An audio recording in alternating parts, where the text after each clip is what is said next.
কিছু বলবেন আমাকে? না। ভয় পাচ্ছেন? মুখে সাহস রাখতে হয়। যা বলবেন সোজা সাপটা বলবেন। মামা চলেন।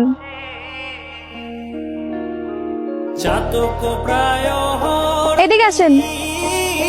দাঁড়ান, রিক্সায় উঠেন।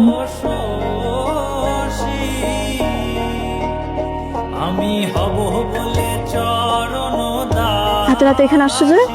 কেন আসছি? তুমি আমার সাথে কোনো ধরনের কোনো যোগাযোগ করতেছো না কেন? তুমি আর কিছুদিন ওয়েট করতে পারলো না? ওয়েট? কিসের ওয়েট? আমি প্রত্যেকটা দিন মরি তোমারে দেখার জন্য। তুমি একদিনও আমারে দেখতে চাও না? মানে আমার সবগুলো প্ল্যান তুমি ভেস্তে দিলা। প্ল্যান? কিসের প্ল্যান? আচ্ছা, তুমি শুধু শুধু এরকম মারামারিতে জড়াতে গেলে কেন? আমার সামনে পৃথিবীর কেউ তোমাকে বিরক্ত করতে পারবে না। তোমার আজকারা পেপে আজকে ওই অবস্থা হয়েছে। তুমি জিজ্ঞেস করো, আমার সারা জীবন সঞ্চিত টাকা দিয়ে তোমার জন্য গয়না কিনেছিলাম, সেই গয়না নাই। আরে বেটা, জুই কই গেছে সেইটা কো।